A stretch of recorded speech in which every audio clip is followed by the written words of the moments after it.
Hello അസ്സലാമലൈക്കും, welcome back. നമുക്കിന്നില്ല റവ വെച്ചിട്ടുള്ള ഇൻസ്റ്റൻ്റ് ആയിട്ട് ഉണ്ടാക്കാൻ പറ്റിയ നല്ലൊരു അപ്പത്തിൻ്റെ റെസിപ്പി നോക്കിയാലോ. വീഡിയോയിലേക്ക് പോകുന്നതിന് മുമ്പ് നിങ്ങൾക്ക് എൻ്റെ വീഡിയോ ഇഷ്ടപ്പെട്ടിട്ടുണ്ടെങ്കിൽ ലൈക്ക് ചെയ്യാനും ചാനൽ സബ്സ്ക്രൈബ് ചെയ്യാനും ആരും മറക്കരുത് കേട്ടോ. അപ്പോൾ നമുക്ക് പെട്ടെന്ന് റെസിപ്പിയിലോട്ടേക്ക് പോകട്ടെ. അതിന് വേണ്ടിയിട്ട് ഒരു ബൗൾ എടുത്ത് വെച്ചിട്ട് അതിലേക്ക് ഒരു കപ്പ് 250 ml കപ്പിൽ ഒരു കപ്പ് മൈദ ഇട്ട് കൊടുത്തിട്ടുണ്ട്. അതേപോലെ തന്നെ അര കപ്പ് റവയും, റവ വറുത്തതായാലും വറുക്കാത്തതായാലും പ്രശ്നമൊന്നുമില്ല കേട്ടോ. അര ടീസ്പൂൺ ഏലക്കായിൻ്റെ പൊടിയും അര കപ്പ് തന്നെ പഞ്ചസാരയില്ല പൊടിക്കാത്തതാട്ടോ. അത് ഏതായാലും പ്രശ്നമില്ല, അത് എടുക്കുക. എന്നിട്ട് ഇത് നല്ലോണം ഒന്ന് മിക്സ് ചെയ്ത് കൊടുക്കുക കേട്ടോ.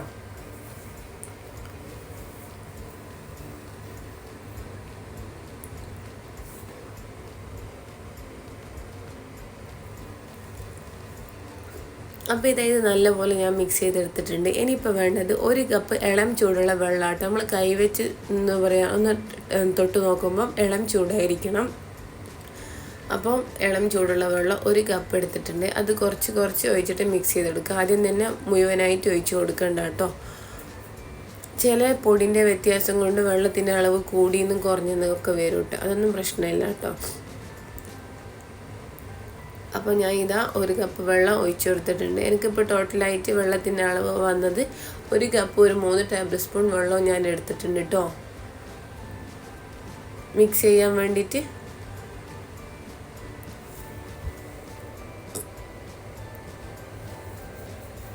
നല്ല പോലെ മിക്സ് ചെയ്യണം കേട്ടോ. പഞ്ചസാര നമുക്ക് നല്ലോണം മെൽട്ടായിട്ട് വരണം, അതിന് വേണ്ടിയിട്ടാട്ടോ.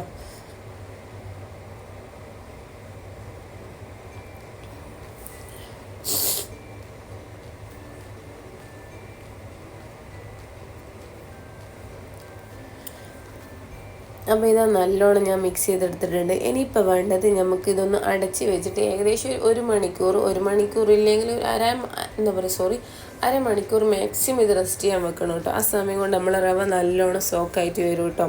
അപ്പോൾ ഇത് അരമണിക്കൂർ കഴിഞ്ഞിട്ടുണ്ട്.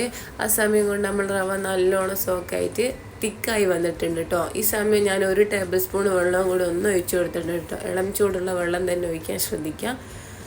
എന്നിട്ട് നല്ലോണം ഒന്ന് മിക്സ് ചെയ്ത് കൊടുക്കുക കേട്ടോ. അരക്കപ്പ് ഒരു നോർമൽ മധുരമായിരിക്കും കേട്ടോ. ഒരുപാട് മധുരമൊന്നും പ്രതീക്ഷിക്കരുത്. നിങ്ങൾക്ക് അതിലും കൂടുതൽ മധുരം വേണമെന്നുണ്ടെങ്കിൽ എന്താ പറയുക, പഞ്ചസാരൻ്റെ അളവ് കൂട്ടിയെടുത്താൽ മതി. ഇനിയിപ്പോൾ ഇത് നമുക്കൊരു പാത്രത്തിലേക്ക് ഓയിൽ ഒഴിച്ച് കൊടുത്തിട്ട് എണ്ണ നല്ലോണം ചൂടായതിന് ശേഷം, നല്ല ചൂടുണ്ടാവണം. എന്നിട്ട് മാവ് ഒഴിക്കുമ്പോൾ മീഡിയം ടു ലോ ഫ്ലെയിമിലിട്ടിട്ട് നമ്മൾ നെയ്യപ്പൊക്കെ ചുട്ടെടുക്കൂലേ, അതുപോലെ ഒന്ന് ചുട്ടെടുക്കുക കേട്ടോ. ആദ്യം ഒരു സ്പൂണ് മാവ് ഒഴിച്ച് കൊടുക്കുക. എന്നിട്ട് 2-3 സെക്കൻഡ് ഒന്ന് വെയിറ്റ് ചെയ്താൽ ഇത് നല്ലോണം പൊന്തി വരും കേട്ടോ. തീ കൂടി പോകരുത് കേട്ടോ. അപ്പോൾ എന്താ പറയുക, കരിഞ്ഞ് ഫുള്ള് കുക്കാവൂല, പെട്ടെന്ന് കുക്കായി കിട്ടും കേട്ടോ. കണ്ടോ, ഇത് നല്ലോണം പൊന്തി വന്നിട്ടുണ്ട്. ഇതിൻ്റെ ഉള്ളിലൊന്നും ഒരുപാട് മാവ് ഇങ്ങനെ കട്ടിയായി കിടക്കും, അങ്ങനെയൊന്നും ഇല്ല കേട്ടോ. അതുകൊണ്ട് പെട്ടെന്ന് ഇത് കുക്കായി വരും. എന്നിട്ട് തിരിച്ചും മറിച്ചോട്ട് ഒരു എന്താ പറയുക, ഗോൾഡൻ ബ്രൗൺ കളറായാലും നമുക്ക് ഇതെടുത്ത് മാറ്റാം കേട്ടോ. നല്ല ടേസ്റ്റായിട്ട് ഇത് കഴിക്കാൻ. ഒരു നോർമൽ മധുരമൊക്കെ ആയിട്ട് വൈകുന്നേരം ചായൻ്റെ ഒപ്പമൊക്കെ നല്ല സിമ്പിളായിട്ട് പെട്ടെന്ന് ഉണ്ടാക്കാനും പറ്റും കേട്ടോ. അപ്പോൾ ഇതാ ഈ ഒരു കളറായാലും ഞാനിത് എടുത്ത് മാറ്റിയിട്ടുണ്ട് കേട്ടോ.